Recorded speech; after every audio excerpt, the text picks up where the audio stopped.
Historias para Catecismo. La verdadera sabiduría cristiana se encuentra en el Catecismo. Escúchanos y disfruta cada día de una historia nueva que ilustre los principios doctrinales de nuestra fe. Ya sea que te presentemos vidas de santos, anécdotas de cristianos o libros de espiritualidad católica, en Historias para Catecismo encontrarás el material necesario para disfrutar más de las verdades de la fe. Acompáñanos. 18 de mayo. San Félix de Cantalicio. Converso capuchino, 1515 a 1587. San Félix de Cantalicio fue el primero y uno de los más hermosos frutos de santidad que a la orden seráfica dio la rama capuchina, rama nueva del tronco franciscano, que alcanzó su independencia en el año 1525, siguiendo las huellas del bienaventurado Mateo de Bacio, y cuyas constituciones fueron aprobadas por Clemente VII en 1528 y más tarde por Urbano VIII en 1638. Nació Félix el año 1515 en Cantalicio, pueblo de los antiguos estados pontificios, situado al pie del Apenino, en los límites de la Sabina y de la Umbría. Llamóse su padre Santos y Santa su madre, nombres de tal modo predestinados, que justificaban la dignidad de su vida. No obstante, Félix, su tercer hijo, fue santo, con mayor propiedad, puesto que manifestó desde su tierna infancia tales muestras de predestinación, que sus compañeros llamábanle corrientemente el santo. Sus padres, que eran pobres y labradores de profesión, empleáronle desde muy temprano en guardar los rebaños. Esta vida rimaba muy bien con la disposición meditabunda del niño, poco inclinado a las conversaciones ociosas y con el corazón siempre inclinado hacia el cielo. Tomó la costumbre de conversar con Dios por medio de la oración. Buscaba preferentemente los lugares solitarios y allí con frecuencia repetía el Padre Nuestro, el Ave María y otras sencillas oraciones que le habían enseñado, y, cuando los demás pastores se entregaban al sueño, arrodillado él ante un árbol, en cuya corteza había grabado una cruz, meditaba la pasión de Cristo. Pronto sintió el anhelo de juntar a esta fervorosa meditación el ayuno y la disciplina, ejercicio este último que repetía cada tarde antes de entregarse al descanso. Sus compañeros se le burlaban y le decían: ¿piensas demostrarnos que eres mejor que nosotros? Duerme, necio, descansa de noche. Aunque hicieses milagros, no creeríamos en tu santidad. Soportó valientemente el pastorcillo todas estas burlas, y su tranquila indiferencia desconcertó a sus adversarios. Al que le ofendía, le respondía: ojalá llegue a ser santo. Sin embargo, algunos de sus compañeros, admirados de su conducta, se volvieron formales, y créese que uno de ellos ganó por sus consejos la gracia de la vocación sacerdotal. Llegado a la edad de 12 años le enviaron a Ciudad Ducal para servir a Marco Tulio Picarelli, noble y honrado ciudadano, el cual le destinó a guardar ganado, y poco después, cuando más crecido, a la labranza de su hacienda. Alegróse Félix con su nuevo empleo porque le permitía asistir diariamente a misa antes de ir al campo. Cuéntase que un día en que un trabajo urgente le había privado de este consuelo, acudió un ángel a reemplazarle en el arado mientras él iba a desahogar su corazón en la iglesia, cerca de Jesús sacramentado. Este humilde jornalero, sin instrucción, ya que nunca había podido asistir a la escuela, había aprendido mucho del Espíritu Santo. Como cándidamente lo confesó él mismo más tarde, nunca supo ni quiso saber más de 6 letras, 5 encarnadas y una blanca. Las 5 encarnadas eran las 5 llagas del Salvador, y la letra blanca, la Santísima Virgen. La vocación religiosa. Dios mismo acabó de iluminarle inspirándole un género de vida más perfecto. El alma santa siempre está dispuesta a escuchar la voz del Señor que interiormente le habla. Atraído Félix por la extraordinaria vida de los ermitaños de Egipto, que oyó leer en casa de su amo, pensó hacerse anacoreta, pero tiene la vida solitaria sus inconvenientes, la vida de comunidad ofrece sus ayudas y garantías. Reflexionando sobre ello, el joven volvió sus ojos hacia el convento de los padres capuchinos, fundado poco antes en Ciudad Ducal. Procuró un primo suyo desviarle de tal propósito, exponiendo a su consideración las austeridades que le aguardaban, pero Félix se contentó con responderle, que él quería ser religioso, costase lo que costase, o que de lo contrario no valía la pena abrazar dicho estado. Aunque tenía tan bien arraigada en su alma la semilla de la vocación celestial, dudando si acaso era Dios quien la había sembrado, puso alguna dilación en cumplirla, un accidente le sacó de toda duda. Un día que domaba unos novillos, enseñándoles a llevar el yugo, se embravecieron las bestias, le echaron al suelo y pasaron el arado y la reja sobre el pecho y el rostro del santo. A no ser por un milagro hubiera perecido en el percance. Al levantarse reparó que sus vestidos estaban completamente rotos, sin que su cuerpo tuviera el menor rasguño, vio en lo sucedido una atención especial de la providencia y resolvió abandonar el mundo sin demora y hacerse capuchino. Ordenó rápidamente sus negocios, distribuyó a los pobres el poco dinero que poseía, y pidió perdón a todos de los disgustos que hubiera podido causar. Habíase tomado en 2 o 3 ocasiones licencia para ofrecer a escondidas de su amo un poco de vino a un amigo suyo. Suplicó a Marco Tulio que descontase del salario el valor de aquel vino y que distribuyese lo restante a los pobres. Luego abrazó a los suyos y partió. El padre guardián examinó su vocación, y le representó la austeridad de la religión y la continua mortificación de los sentidos y de la propia voluntad a que debía sujetarse hasta la muerte, para mejor probarle. Añadió con cierta aspereza, al verle tan mal vestido: tú vienes aquí, sin duda, para hacerte con un vestido nuevo. ¿Querrías vivir en religión sin hacer nada, o piensas, tal vez, que podrás mandar a los religiosos como mandabas a tus bueyes? Y de saber que aquí el trabajo es incesante y la obediencia absoluta. Renuncia, pues, a tu propósito, y no vuelvas a pensar en el convento. No se amedrentó ante acogida tan inesperada el nuevo postulante. Padre mío, dijo, tomo a Dios por testigo de que no vengo aquí guiado por otro motivo que por el de entregarme a su servicio. Él solo me inspira, me fuerza y ordena presentarme a vos. ¿Queréis que resista a sus inspiraciones y que rehúse el honor que me dispensa? La sinceridad que denotaban las palabras del santo labriego hizo comprender al padre guardián que se trataba de una vocación verdadera, y sin más dilación le entregó letras comendaticias para el convento de Roma. Encaminóse allá el postulante, teniendo a Dios como norte y guía de su viaje. Desde Roma fue enviado a Ascoli para vestir el santo hábito y empezar su noviciado en calidad de hermano lego. Esto ocurrió en 1545, tenía entonces 30 años. El virtuoso limosnero. A poco de profesar y tras breve permanencia en el convento de Tívoli, fue Félix destinado definitivamente al de Roma, con el oficio de limosnero. 40 años permaneció en tan humilde empleo, para edificación de los romanos y conversión de gran número de almas. Cada día, con la alforja al hombro, iba a mendigar el alimento para sus hermanos, con los pies descalzos, los ojos bajos y rezando el rosario, diciendo a veces al hermano que le acompañaba: caminemos, hermano, con el rosario en la mano, los ojos en el suelo y en el cielo la mente. Era tan fiel a su consejo, que le aconteció acompañar a algún fraile que era sacerdote, ayudarle a misa y no poder decir a la vuelta quién había sido su compañero. No obstante, si a la vuelta de una calle había alguna imagen de Nuestra Señora, instintivamente le dirigía amorosa mirada y exclamaba cada vez: «Oh Madre de Dios, deseo amaros como un buen hijo, y vos, cual tierna madre, no apartéis de mi vuestra mano protectora, porque soy como esos párvulitos que, por sí mismos, no pueden dar un solo paso y caen si el apoyo o amparo de su madre llega a faltarles. Bendecime, Reina Augusta. Virgen bendita, adiós». Su cándida devoción al niño Jesús llevábale a pronunciar en cualquier circunstancia el santo nombre del Salvador y hacerlo repetir a cuantos niños encontraba: «Decid, Jesús, amiguitos, decid todos, Jesús». O bien: «Hijos míos, decid como yo, Jesús, Jesús, Jesús, tomad mi corazón sin que jamás vuelva a mi posesión». Otras veces, particularmente hacia el fin de su vida, exhortábalos a exclamar: «Deo gratias». Demos gracias a Dios. Ni que decir tiene que los pequeños, arrebatados por la sencillez del fraile, correspondían gozosos a su anhelo. Consideraban como una fortuna para ellos encontrarse con él, y en cuanto le veían, por lejos que estuviese, exclamaban a porfía: «Deo gratias, hermano Félix, Deo gratias». Y él, derramando lágrimas de alegría, contestaba: «Sí, Deo gratias». Dios os bendiga, hijos míos, Deo gratias. Los alumnos del colegio germánico le saludaban con esas dos únicas palabras, lo cual le regocijaba mucho.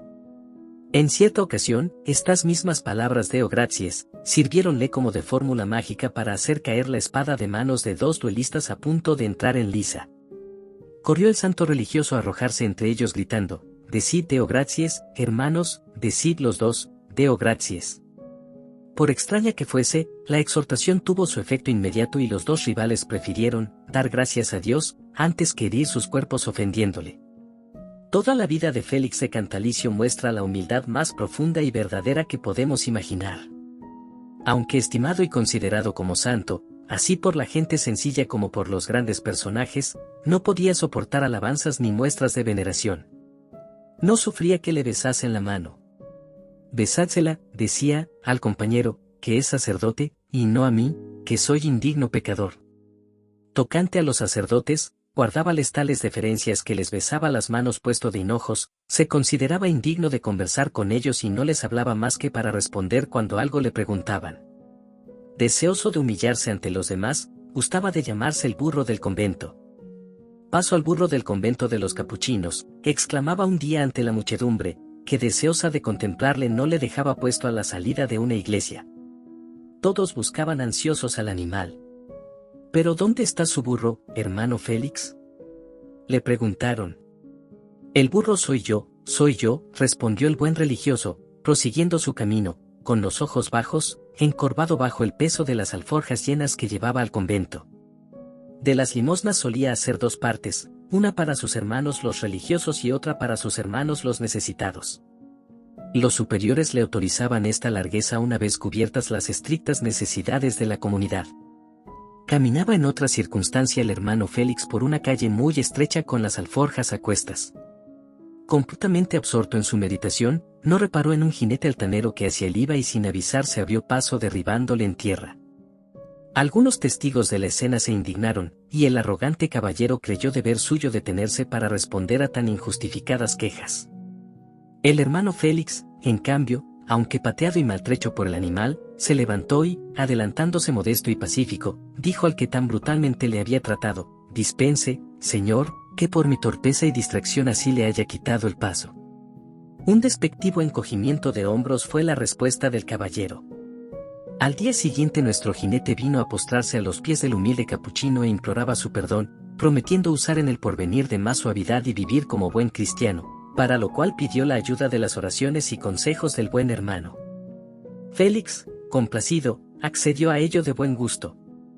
Tanto a las humillaciones como a las penas corporales, llamábalas Félix favores celestiales, rosas del paraíso, y por nada en el mundo hubiera consentido verse privado de ellas. Prometíale en cierta ocasión el cardenal de Santorio, arzobispo de Santa Severina y protector de la orden, a cuyos oídos había llegado la fama de santidad de nuestro biografiado, que en sus últimos años le haría descargar de sus penosas funciones. «Por favor, eminencia», respondió el religioso, «permítame que siga con mi oficio de limosnero. Un soldado debe morir con la espada en la mano, un burro, bajo la carga, y el hermano Félix, encorvado bajo la alforja». Las diversiones de dos santos. Vivía por este tiempo en Roma otro campeón de la causa de Cristo, de virtud no menos admirable que la de Félix, era San Felipe Neri, apóstol de la juventud y fundador del oratorio.